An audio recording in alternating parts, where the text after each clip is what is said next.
What is good, guys? My name is Kane. Welcome back to the Nexus DevWorks channel. We are currently looking at EDH Rec and just general Magic the Gathering stuff. There will be, from now on, I have a vote going. I just had a vote finish up on my Discord. We will be doing weekly untapped matches. They will be doing 2 to 3. I'm going to do 1 to 2 for now. I'll try to get 3 done, just so I can always do it. But I wanted to start and just talk about the commander decks that I've been playing currently. The first deck that I have been playing, and remember, not to say remember, for those who know me personally or just have seen me play Magic before, I am a commander format player. I enjoy commander format because it is, you build around an idea and you have to be very creative. There are formats, different Magic formats. There's one that I'm going to go into later on called, I think it's called Ortharth or something like that. I don't know. But it was just something of interest. But let's get into this. Starting off, we're going to start with the Commander. From the Commander 19 set, this is 23-cent card by the name of Elsha of the Infinite. It is a Jeskai Commander, so it is red or blue, red, white. It is a legendary Jin Monk creature with prowess. That's 3/3 with prowess. Prowess is a keyword ability that says whenever you cast a non-creature spell, it gets +1/+1 until the end of the turn. This one allows me to look at the top card of my library at any time, and now I cast it as if it was a non-creature, non-land card with flash. There is a secondary commander. I believe my secondary commander is in here somewhere. I'm going to go flip through this for a second.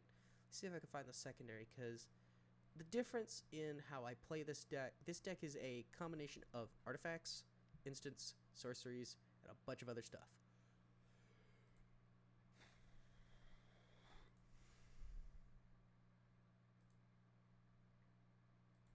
You know what? Just because somebody in my Discord made a comment the other day, I'm actually going to change the set art for these cards, because that is now really driving me crazy that made me realize the card art. Where is that one? There we go. I like the look of that. Is that Sam? Oh, is this all of this Sam Damn, Sam Burley doing great. Yeah, so we play, let's see, it's not here. Urza, Lord Protector. This is a secondary commander who is basically one of the other cards that I want to have. This reminds me that I apparently completely forgot a card.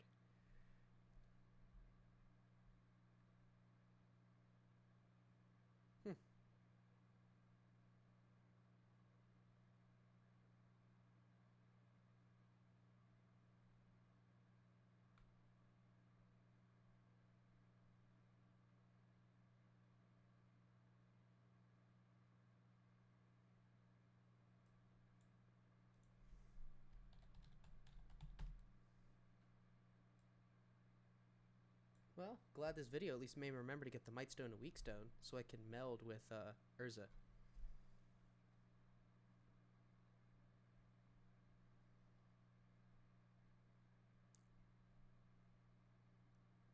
But to explain here, Urza is the secondary commander because of his ability. Artifacts, instants, and sorceries I cast would cost 1 colorless less to cast, which really helps me out. I play a lot of artifact creatures. I play a lot of instants, mostly instants, a few sorceries, artifact lands. I have some planeswalkers in here. Let's actually see if I can let's realign this. So let's see if I can pull up all my planeswalkers. Planeswalkers, for those who don't know, are creatures that basically act like the player. So if somebody else had a creature, they could basically attack me for it. So in this case, the first one, Duretti the Scrap Servant. He is a 4-cost, 3 colorless, and a red planeswalker with a starting loyalty of 3. Think of it as his health. He cannot attack, but he can exchange loyalty for different points, as you guys saw right before he disappeared. Yes, so first one, discard it. You can +2 up his loyalty by 2 to discard up to 2 cards, then draw that many cards. You can pay 2 to sacrifice an artifact. If you do, return a target artifact card from your graveyard to the battlefield, or pay his ultimate, which is -10, You get an emblem with the ability of whenever an artifact is put into the graveyard from the battlefield, return that card to the battlefield at the beginning of the next end step. So, lets you recycle your stuff. Oh, this is actually, yeah, here is the other backup commander. This is the most Magic the Gathering, like, basically every commander pre-con, which I will be going over in a later video, or maybe even this video, I don't know how long I'm going to make this. I'm just going to kind of go on with the flow here.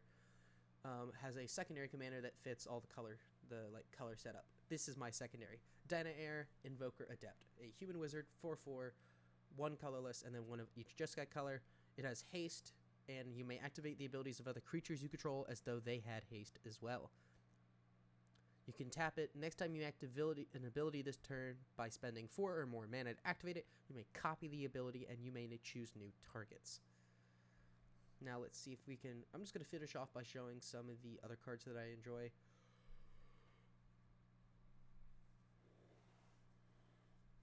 This example is Hoira's Familiar. A artifact creature that is a bird that says historic spells cost 1 colorless less to cast, which are artifacts, legendaries, and sagas. There is also, let's see, there are some other cards I like to show off just because they're very, very, very fun cards. Alibu, Ancient Witness. Other artifact creatures you control have haste. Whenever 1 or more of them attack, this guy will deal X damage to any target, and that I scry X, where X is the number of tapped artifacts I control.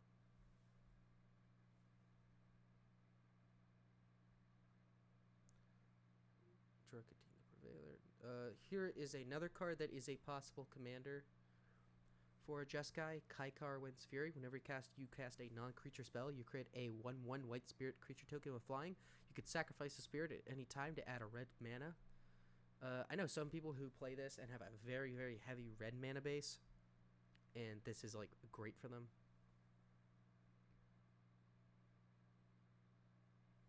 This is a, let's see, here is another very fun card. Narset, the Enlightened Master, 3 colorless, and then Jeskai colors for a 3/2 with First Strike and Hexproof. Whenever this card attacks, exile the top 4 cards of your library until the end of the turn. You may cast non-creature X cards exiled without paying their mana cost. Next up is our next Planeswalker, Saheeli, her forms of Filigree Master and Sublime Artificer. We're going to start with the, and also the Gifted. Let's start with the less, with the one I use the least. Saheeli, Sublime Artificer, with a loyalty 5 and 1 ability that is a -2.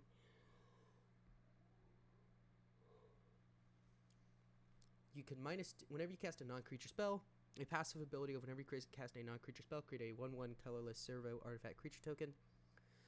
You can -2 on its loyalty to make it so the target artifact you control becomes a copy of another target artifact or creature you control until the end of the turn, except it's an artifact in addition to its other types.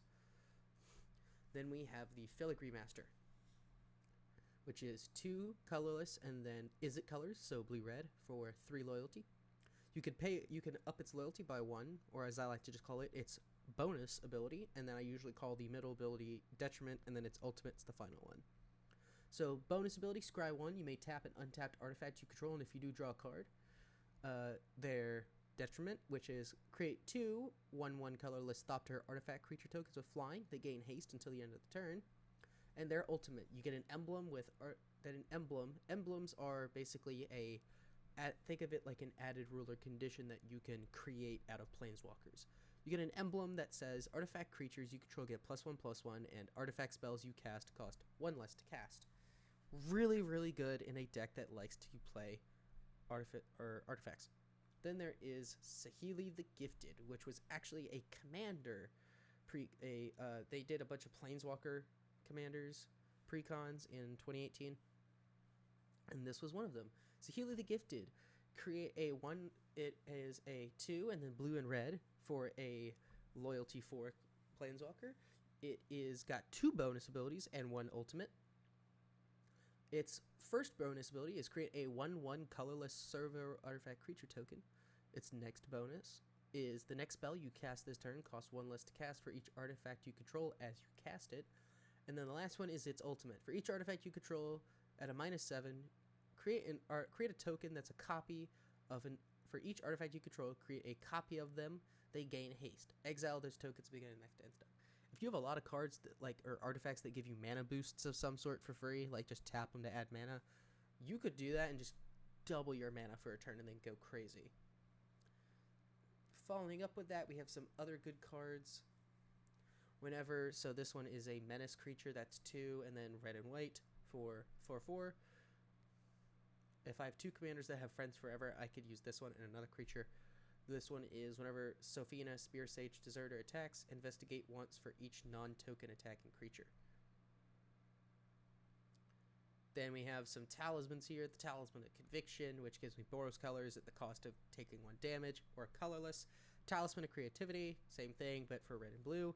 Progress, which is blue or white. Then we have the Might Stone and the Weak Stone. When it enters the battlefield, it is a 5 cost that lets me choose 1 ability. I can either draw 2 cards, or a target creature gets -5/-5 until the end of the turn. It can tap to give me 2 colorless, but only can be used on artifact spells. We also have other cards that are interesting. Thirst for Knowledge. Unless I discard an artifact card, I discard 2, but it lets me draw 3 for free. Thought Monitor, Affinity for Artifacts, and when it enters the battlefield, draw 2. Thought Vessel basically gives me 1 free colorless, gives me no max hand size. It is basically a arcane signet that trades off adding any color of mana to give me infinite hand size. Then this one. Ugin the Ineffable is the final commander, I'm pretty sure. Or not commander, the final planeswalker. Also, we're going to go over Wake the Past shortly. It is amazing. I just realized I missed a card in this deck that I'm going to look it up real quick. Hang on.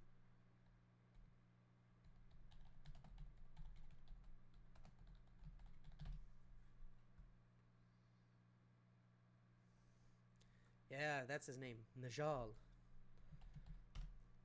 This is a card that also can go in Jeskai that I really recommend. It is 2 blue, a red, and 2 colorless for a 5/4 legendary Ifrit wizard. It lets you play sorcery spells as though I had flash, basically making them instants. Whenever it attacks, you may pay 2 colorless. If you do, when you cast your next instant or sorcery, copy it.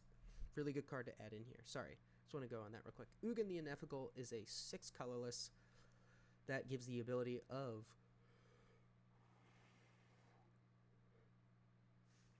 colorless spells. Sorry, I had to yawn. Colorless spells that a person casts using this card cost 2 colorless less to cast.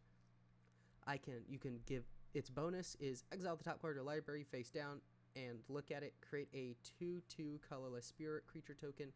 When that token leaves the battlefield, put the exiled card into your hand. It has a -3 that says destroy target permanent that's 1 or more colors. So it can pay 3 to remove something from the field.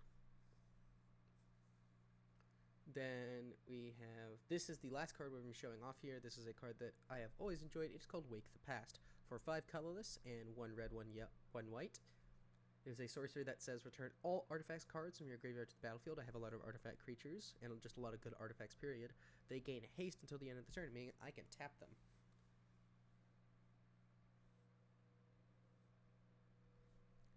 Now, let's finish up. But that is my deck. There is another deck that I have been working on. Let's actually see if I can save and get out of there. Yeah. Some of the other decks I've been working on is Naya, which is dinosaurs. Dinosaurs, Gober. That is all I'm going to say here. I also have one that is based on demons. That actually uses a 40k commander. Bel Lacour, the Dark Master, which uses a 3-color trio called Grixis. And I also play Golgari, which is Zask and Insects, just because of the swarming capability. Now let's get back into it. So let's talk about let's get back to one of the first things. Partner. Partner means you can have 2 partners as long as they both have the keyword partner. You can have 2 creatures count be your commander or commanders.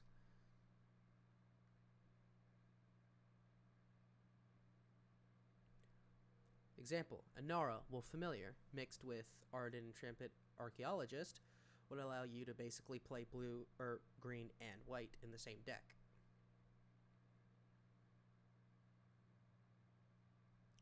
Some of the ones that I recommend in this list that I think people should start with because they're very fun is Cecily, Haunted Mage. Your maximum hand size is 11. Whenever it attacks, you draw a card and lose a life. Then if you have a little more cards in your hand, you may cast an instant or sorcery from your hand without paying its mana cost. You could play that with any card as long as it says Friends Forever. So you could play it with, for example, where's the other Friends Forever? There's a couple other ones in here. You could do that to play everything but white and do the Elmar, Olvenwald Informant, which has haste. Whenever you cast your second spell each turn, untap a target creature, then investigate. Or, let's see, what's another Friends Forever? You could do this one, add white.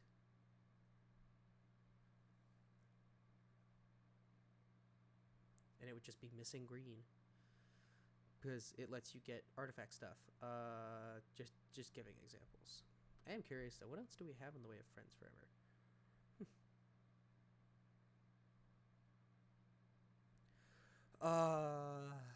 I love this guy. I just love his thing. It lives. It lives. Let's get back to it, though. So, now let's go over to backgrounds. Backgrounds are things that add stuff like commander creatures you own have such and such. Raised by giants, for example. Commander creatures you own have base power and toughness 10/10 and are giants in addition to their other types. You have to cast these enchantments, though, for them to apply their effect. And all of them are based on Dungeons & Dragons type backgrounds, like Haunted One.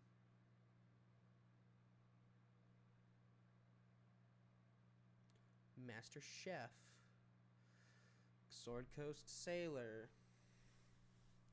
Personally, I like Folk Hero, which I usually set up Folk Hero first. Acolyte of Bahamut's actually not bad.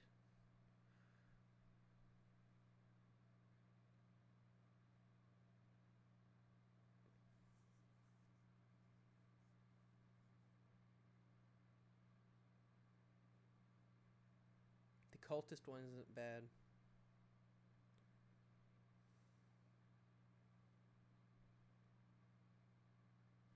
Flaming Fist is pretty good if you're playing a pure beatdown.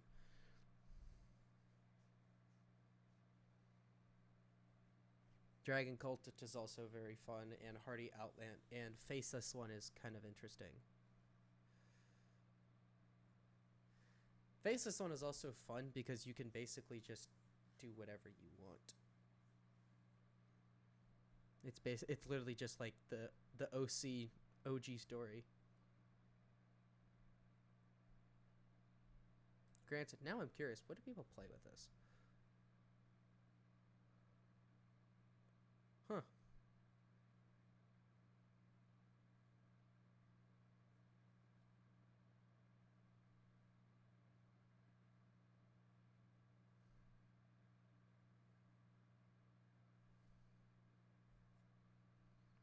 Karlach. Alright, next up, we are going to be going over colors. So, if we're going to be talking about colors, I usually recommend that people do 2 colors to start out with. The ones that I recommend for starting people involve green usually for mana ramp. So I would say go for Gruul, Selesnya. If you want to get a little more expensive, go Simic. You can also go Golgari. If you go Golgari, you gotta go Insects, or don't go or nothing. It's literally Insects or nothing. However, Rakdos is my personal favorite. I highly recommend Rakdos to people because you play Rakdos Vampires, and you can play cards like Anji, Maid of Dishonor. It is a commander that I actually play myself in my own vampire deck, which I built out of mostly precons. It is a commander that says whenever Anji, Maid of Dishonor, or one or more other vampires into the battlefield under your control, you create a blood token. That ability triggers only once each turn, but a blood token says pay 1 to tap, discard a card, sacrifice the artifact, draw a card. It is a very fun commander and very simple to play with. Now let's go over here to Gruul. Gruul is a lot of werewolves. If you want to play Gruul, you want to play Beatdown, you play werewolves. However, I gotta say, werewolves aren't as fun as I thought they were personally. I prefer to go with, if I'm going to go with anything here, let's look at our options here.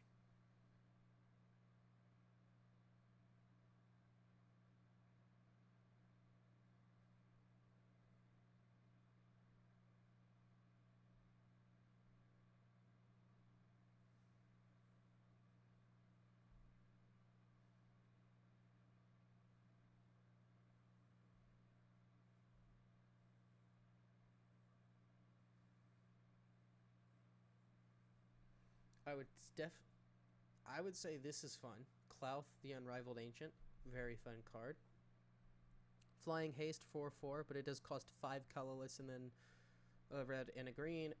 It says whenever it attacks, add X mana and any combination of colors where X is the total power of attacking creatures.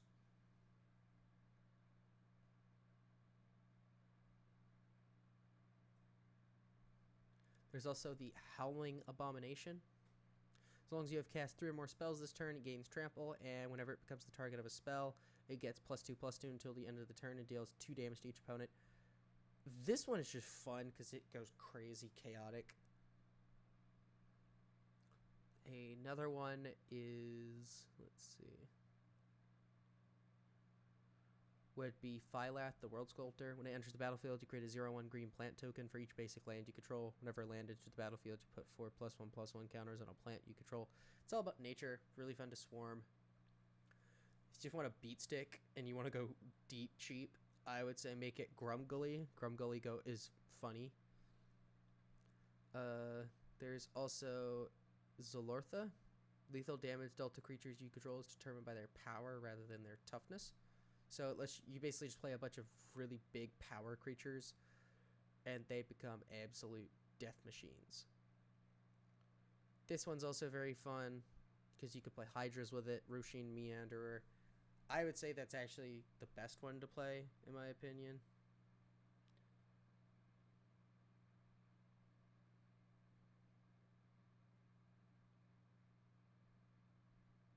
I forgot that they made Walking Dead cards. That's weird.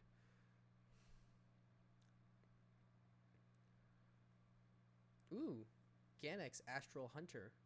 Create a treasure token when it enters the battlefield. Or another dragon. Oh, you can play Gruul dragons. And it just makes them cheaper. Great. Let's go into the next section. Selesnya. A lot of them are +1/+1 counters. If you're going to do tribes, you do humans or you do cats.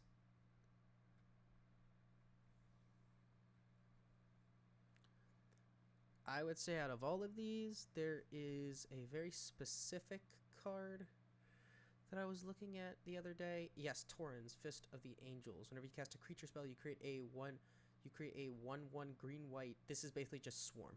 It is just human swarm, absolute destruction machine if you let it live long enough. Satsuki, the Living Lore, is another good card as well. It's basically lets you play sagas, which this can also get incredibly destructive. This is a pre-con commander, Coven, where if you have creatures of different powers, you can, if there are at least 3 different sets of powers, you can do different things.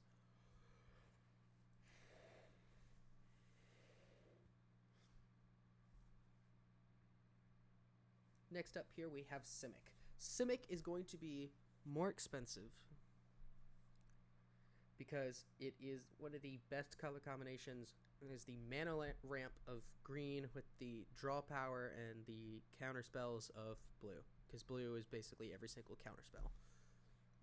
I would say if you're gonna play this, you either play Koma, the Cosmos Serpent, which basically makes creatures called Kodama's Coil at the beginning of each upkeep, and then it lets you sacrifice another serpent that says tap target permanent, its activated abilities can't be activated, or it gives this creature indestructible. You can also do IV Gleeful Spell Thief, which then just gives it's Voltron, which is a term meaning that you just keep making it stronger.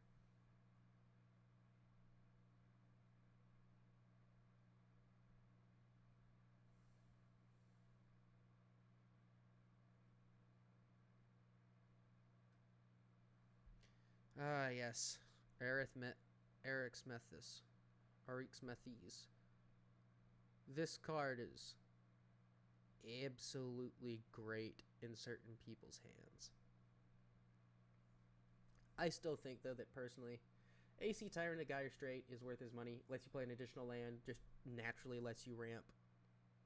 And whenever a land enters the field, you draw a card. That is Blue's greatest ability. There's a couple other good ones here. Anything with a converted mana cost 6 or greater has Cascade. That's really good. You play that with this creature, which has Cascade as well.